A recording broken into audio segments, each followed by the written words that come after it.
ভোটের আবহাওয়াটা কীরকম সেটা আমি বলতে পারছি না, তবে প্রকৃতির আবহাওয়াটা বেশ আমি বুঝতে পারছি যে আজকের একটা ঠান্ডা ঠান্ডা আভাস পাচ্ছি, সারাদিন বৃষ্টি হওয়ার একটা সম্ভাবনা আছে। তো যাই হোক, সকলে গরমের মধ্যে যেরকম ভোট দেয় এবার সেটা আর হবে না, ভালোই ঠান্ডা ঠান্ডার মধ্যে ভোটটা দিতে পারবে।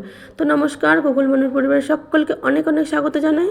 এখন বাজে 9:15। আমি এখন যাব মেয়েকে নিয়ে ইউএসজি করাতে, আর তার সঙ্গে বড়মার বাড়িতে যাব।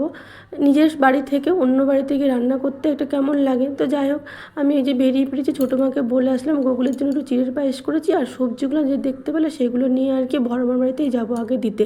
তো বড়মার বাড়িতে দেখো যাচ্ছি, রাস্তা দেখো ফোটা ফোটা বৃষ্টি পড়ছে, ছাতা মাথায় দিয়ে মেয়ে আর আমি তো বেরিয়ে পড়লাম। এসেই আমি সবজি কাটতে বসে পড়লাম। ইউএসজি করাতে টাইম দিয়েছিল 9টা, কিন্তু ওখানে বড়মার বাড়ি পৌঁছে সবজিগুলো রেখে বড়মাকে বলে এসে যে নিচে নেমেছি, তখন ওর বাবা ফোন করে বলল যে 10টার সময় বেরোতে। তারপর আবার উপরে উঠে এসে দেখো বড়মা ডিম সিদ্ধটা বসাতো, তো আমি যখন চলে এসে আমি ডিম সিদ্ধ আর ডাল সিদ্ধ সব বসিয়ে দিয়েছি। এসে আগে সবজিগুলো কেটে দিয়েছি। বড়মা বললো তুমি চলে যাও, আমি বলছি না, টাইম তো আছে, আমি করে নিই। তো করতে 10টা বেজে গেছিলো। তখন আবার ওর বাবা ফোন করে বললো 10:30টার সময় বেরোবি আর একটু একটু করে জল খাবি। তো আমি বললাম তাহলে এগুলো টুকটুক করে নিই, শুধু শুধু সময়টা নষ্ট করে লাভ নেই, এগুলো করে নিলে তো এগিয়ে যাবে। আমি যে এই বাড়িতে কেন রান্না করতে এসেছি, আসলে আমি বাড়িতে থাকলে কখন কি করব আমি ঠিক বুঝতে পারছিলাম না। আর বর্মার বাড়ির ওই দিক দিয়ে তো আমি ইউএসজিটা করাতে গেছি, ছোটদি ভাইরা আসবে, কালকেই তো বলেছিলাম ভোট দিতে। তো যার জন্য কি বর্মা আমাকে আমার বাড়িতে রান্না করতে বলেছিল। তো আমি বললাম যে বর্মা আপনার বাড়িতে রান্না করি, তাহলে কি সুবিধা হবে, খাবার টাবার দিতেও সুবিধা হবে, কারণ আমি মেয়েকে নিয়ে তারপরে গুগল আছে, বাড়িতেও কাজকর্ম যে কখন ওরা আসবে, খেতে টেতে দিতে খুবই অসুবিধা হয়ে যাবে, বা খাবার পাঠাতে গেলেও অসুবিধা হবে। তাই আমি বড়মার বাড়িতে এসে করছি। তোকে এইগুলো সমস্ত করে নিয়ে এই যে আমরা যাচ্ছি, দেখি আরও জোরে জোরে বৃষ্টি পড়ছে, তো আমরা এখানে চলে এসেছি। এসে বসে আছি, মেয়ে একটু ভয় ভয় পাচ্ছে, কখনো তো করেনি। তো এখানে এসে দেখি মানুষজনগুলোকে সব অচেনা লাগছে, মানে স্টাফগুলো সব মানে পাল্টে গেছে। তো আমি পুরোনো কাউকেই দেখতে পাচ্ছি না। 2.5 বছর আগে গুগলের জন্য যখন এসেছিলাম। তো আমি বাড়ি পৌঁছে গেলাম, মেয়েকে তো পাঠিয়ে দিলাম, এই যে বড়মার বাড়িতে ঢুকছি। তো ওর বাবা আবার আজকে ভোটের ডিউটি পড়েছে, গাড়ি নিয়ে ওখানেই আছে সারাদিনে, যার জন্য কি আরও বেশি বড়মার বাড়িতে রান্নাটা করতে হচ্ছে। এদিকে এসে আমি ভাতটা বসিয়ে দিয়েছি, বড়মাকে রসুন ছুলতে বলেছি, বড়মা রসুন ছুলেছে। আর আমি যখন ওই ডিম টিম সিদ্ধ করে রেখেছিলাম, বড়মা কিন্তু ডিমটা ছুলে রেখেছে, আলু কেটে রেখেছিল, আর পেঁয়াজ কটা ছুলে মানে খোসা ছাড়িয়ে রেখেছিল। আমি এসে পেঁয়াজ এগুলো কেটে নিয়েছি, আলুটা ভাপে দিয়েছিলাম। আর ডিম কেন অমলেট করছি, এটা অমলেটও না, ঠিক পোচ মতো করে নিলাম, কারণ একটা ডিম ফাটা পড়েছিল। আর জানো তো বেশি ডিম আনেনি, 7টা গুনে গুনে সবার জন্যই নিয়ে এসছে। ওদিকে ওর বাবা খাবে কি খাবে না কোনো ঠিক নেই, কারণ ভোটের ডিউটি পড়লে ওর না ওখানে টিফিন বা দুপুরে খাবারটা পেয়ে যায়। তার জন্য আমাকে বললো যে কটা ডিম নিচ্ছে, আর রাতে তো মাংস আছে, গতকালের তো জানোই মাংস এনেছিল। আর ছোটদি ভাইরা খেয়ে চলে যাবে বললো, বড়মার বাড়িতে রান্না করে বড়মার বাড়িতে খাওয়া দাওয়া করে শেষ করে দেবে। তার জন্য কি আর ওই অল্প কটা ডিমই নিয়ে এসছে। এদিকে বড়মা আমাকে সেই দিকে বলেই চলেছে যে একটু তুমি খেয়ে নাও, তুমি কিছু খাওনি। তবে আমি 2টো বিস্কুট খেয়েছি বড়মার বাড়িতে এসে। আবার বড়মা জোর করাতে একটু ছাতু গুলে নিলাম। আর বড়মার বাড়িতে কোথায় কী আছে সব আমার জানা আছে, কারণ জেঠু যখন ছিল তখন আমি এসে রান্না করেছি, আবার জেঠু মারা যাওয়ার পরেও আমি ছিলাম, তখনও রান্না বান্না করেছি। আর বড়মার ঘরে কোথায় কী থাকে না থাকে সবই মোটামুটি আমার জানা আছে, তার জন্য কোনো অসুবিধা হয়নি। এদিকে বড়মার এদিকে খিদে পেয়ে যায় তাড়াতাড়ি করে, তার জন্য একটু বড়মাকে খেতে দিয়ে দিলাম। আর বড়মা আমাকে বলেছিল যে তুমি ডিমটা ভাজবে না, বড়মার ডিমের ঝোল বা এরকম খায় না, ডিম সিদ্ধটাই খায়। তাই ভেন্ডি সিদ্ধ, ডিম সিদ্ধ আর উচ্ছে কুমড়ো ভাজা, ডাল আর কালকের মাছ ছিল বড়মার ঘরে, সেই দিয়ে বড়মা খেয়ে নিল। আমার কিন্তু রান্নাবান্না কিন্তু হয়ে গেছিলো, কিন্তু বড়মা যেহেতু ওই ডিমের ঝোল খাবে না তাই ওই দিয়ে খেলো। তো যাই হোক, আমি এদিকে গ্যাস ট্যাসগুলো মুছে নিলাম। আর আমার কিন্তু কাজ করতে করতে শুধু গুগলের কথাই মনে পড়ছে। গুগলকে আমি সকালবেলায় ঘুমিয়ে ছিল তখনই দেখে এসেছি, আর গুগল কিন্তু আমাকে দেখেনি। এমনিতেই ঘরে থাকলে মা মা কতবার করে, আর এতক্ষণ দেখেনি মানে তো আরও বেশি ওর মনটা ছটফট করবে। আর আমারও ভিতরটা কেমন যেন হচ্ছে থেকে থেকেই, যে কতক্ষণে আমি বাড়ি যাব, কতক্ষণে আমি গুগলকে দেখবো কী করছে। আর ঘর দৌড়ও সব অগোছালো হয়ে পড়েছে, ঘর দৌড় তো গুছিয়ে রেখে আসিনি। মেয়েকে পাঠিয়ে দিলে কী হবে, মেয়েরও তো শরীরটা ভালো না, এবার ভাইকে সামলাবে না হচ্ছে ঘর দৌড় গোছাবে। ছোটো মার তো অনেকটা মানে যে কষ্ট হয়েছে একা একা সব করতে। আর গুগলকে এমনি সব সময় রাখে, তবুও ছোটো মারও শরীর ভালো না। এদিকে আমি বাসন টাসনগুলো সব মেজে নিলাম, ঘরটা মুছলে হয়ে যাবে। ঘর বলতে ওই যে রান্নাঘরটা যেখানে রান্না বান্না করলাম, আর ডাইনিংয়ের জায়গাটা বড়মা বললো একটু মুছে দিও, বুবি তো আসেনি, আগের দিনও ঠিকঠাকভাবে মোছেনি, তুমি একটু মুছে দিও।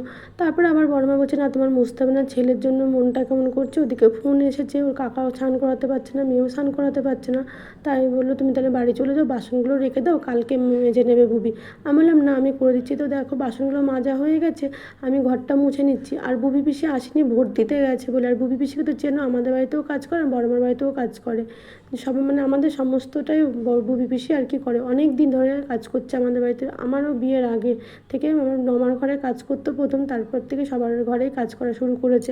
তো যাই হোক, আমার ঘর দোর মোছা হলেই আমি আগে বাড়ি যাবো, কতক্ষণে গোগলকে দেখবো। তার মধ্যে ছেলেটা না পাচ্ছে মাকে, না পাচ্ছে বাবাকে, ও তো একটু মানে পাগল পাগল করবে। দুবার করে মেয়ে ফোন করলো, আমিও একবার ছোটো মাকে ফোন করেছিলাম যখন আমি ওই যে ছিলাম, মেয়েকে নিয়ে গেছিলাম, তখন বড় ছোটো মা বললো না কান্নাকাটি করছে না, তখন একটু ভালো লাগলো। কিন্তু পরে যেবার ফোন আসলো তখন মনটা একটু ছটফট বেশিটাই করছে। এদিকে বড় মা আমাকে বলছে তুমি রান্না করতে হতে কাজকর্ম করতে এইভাবে ভিডিও করো, আর আমরা ভাবি কি যে সোমা কী করে ভিডিও করে, তো কাজ মধ্যে কী করে। আমি বলছি আমাকে কিছু করতে হয় না, তো ক্যামেরাটা মানে ফোনটাকে লাগিয়ে রাখি, দিয়ে তো চলতে থাকে, যেটা ভালো লাগে আমি এডিট করে সেগুলো ঠিকঠাক করে নিই। তো এই হচ্ছে ব্যাপার।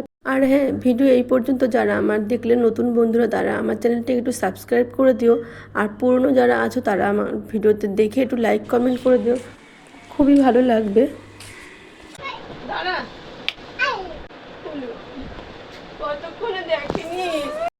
সেই রাত্রি মানে 1:30টার সময় ঘুমিয়েছে, আর এখন বাজে 1:30 দুপুর, প্রায় 12 ঘন্টা আমার গোগল আমাকে ছাড়া রয়েছে। তাহলে কি হতে পারে, ছেলে তার মায়ের সঙ্গে নেই, 12 ঘন্টা পরে মায়ের দেখা হলো ছেলের সঙ্গে। তো যাই হোক, দেখো গোগল কতটা খুশি। আর জানো তো, কালকে আমাকে গোগল বাড়ি থেকে বার করে দিচ্ছিল, কেননা ওকে আমি কেন দোকানে নিয়ে যাইনি, শুধু আমাকে বলছে তুমি যাও, তুমি তো না, মা যাও, টাটা বাই বাই, দাদু দোকান, এরকম মানে আমাকে দোকানে যেতে হবে, নাহলে বাড়িতে ঢুকতে দেবে না। তো রাস্তা তো দেখতে পেলে খুবই ফাঁকা, ভোটের জন্য মানুষজন একদমই নেই। আর এখন আমি গোগলকে স্নান করাবো। গোগল কিন্তু ওর কাকা বা দিদির কাছে স্নান করেনি, শুধু মা করে গেছে। আমি এসেছি পরে বলছে মা দোকান, মানে আমি দোকানে গেছিলাম, ও ভেবেছে আমি দোকানে গেছি, ওই জন্য জুস আনতে। তো যাই হোক, এবার স্নান ধান করিয়ে তারপরে পুজো টুজো দেবো, তারপরে যাব আবার বড়মার বাড়িতে খাবার খেতে। এবার সর্দি ভাইরা চলে আসলে খাবার টাবার দিতে লাগবে, তার জন্য। আর ওদিকে কতগুলো কাচাকুচিও আছে, তো স্নান করে কাচাকুচি হয়ে গেছে, গোগলকেও স্নান করানো হয়ে গেছে। তো আমি এবারে এগুলো মেলবো না, এখন পরে মেলবো। এমন তো হামেশাই হয়ে থাকে যে আমি কাচাকুচি করি রেখে দিয়ে সন্ধ্যেবেলায় বা বিকেলবেলায় মেলি, তো আজকে সেরকমই একটা কিছু করতে হবে। এদিকে আমি পুজোটাই দিয়ে নিলাম। আর দেখতেই পেলে ঘরে বাইরে মানে বড়মার বাড়িতেও ঘরে সমস্ত কাজ একা হাতে করতে হলো আজকে, সমস্তটাই নিজে নিজে করে নিতে হলো। ওদিকে ওর বাবা যেহেতু নেই, আমাকে পুজো দিতে হলো, অন্যদিন তো মেয়ে বা মেয়ের বাবাই দেয়। আর এদিকে গোগলকে আমি একটু রেডি করাচ্ছিলাম বড়মার বাড়িতে যাবো বলে, তো কিছুতেও রেডি হতে দিচ্ছে না, আর আমাকেও হতে দিচ্ছিল না। ও শুধু আমাকে মাথাটা আসতে দেবে বলে এরকম বারবার বায়না করছিল। তো যাই হোক, ওকেই দিলাম। অনেকক্ষণ মাকে দেখতে পাইনি বলে ও একটুখানি বেশি হয়ে গেছে, তো ওর আবদারটা একটু তো মানতেই হবে। আর বড় মাও একটু হেল্প করেছে, তবে কি বলতো, এক বাড়ি থেকে আরেক বাড়িতে না যতই সব জানা থাকুক না, একটু থোকামোকা লাগে। এদিকে এসে দেখি বড় মা অভিজ্ঞতাকে খেতে দিয়ে দিয়েছে, ছোট্টি ভাই বসে আছে, বলছে তুমি আসবে তারপরে খাবো বলে বসে আছি। তো আমি এসে মেয়েকে আর ছোট্টি ভাই আমারটা সব খাবার টাবার বেড়ে নিলাম, তারপরে খাওয়া দাওয়ার পরে একটু গল্প করছি, আমরা ভোট দিতে যাব। তো আমি যেহেতু বাড়ি থেকে যাব বলেছিলাম, তোর বাবাকে আবার ফোন করলাম, ওর বাবা বলছে আমি তো বাড়ি আসছিলাম, গাড়ি তো রেখে এসেছি ওখানে। তা আমি বললাম বড় মার জন্য রিক্সা পাচ্ছি না, তো চলো একটু বড় মাকে নিয়ে। তা আবার ওর বাবা গাড়ি এনে আবার আমার ভোটার কার্ড স্লিপ টিলিপ সব নিয়ে আসলো, দিয়ে রাস্তা থেকে আমরা আর কি বড়মার বাড়িতে থেকে বেরিয়ে পড়লাম ভোট দিতে। তো গোগলকে নিয়েই গেছিলাম, মেয়েও সঙ্গে গেছিলো, সবাই একসঙ্গে গেছি, কিন্তু ওখানে তো কাউকে বসতে দেবে না, ওর বাবা তো গাড়িটা একটু দূরে রেখেছিল। আর ভোটেরই যেহেতু কাজ করছিলো, কিছু বলেনি। তো কাকু আর ছোটো মা আসার সময় একসঙ্গে আসলাম, আর ওদিকে ছোটদি ভাই আর বড় মাদের লাইনটা আলাদা, অন্য আর কি পার্টে, তার জন্য ওদের দেরি হবে, ওদের রেখে চলে এসেছি। তো বাড়িতে এসেই তো গোকুল উঠোনে একদম খোলা মাঠে একদম খেলা করতে শুরু করেছে। আর এদিকে দাদুর কাছেও যেতে চাইছে, দাদুর ঘরে শোবে বলে। আর এদিকে ওই যে নাম্বার প্লেটটা দেখে শুধু বলছে 1-1। এবার কাকার গাড়িতে দেখতে পেয়েছে, দাদুর গাড়িতে দেখতে পাচ্ছে না বলে দাদুকে বলছে 1-1 মানে কোথায়।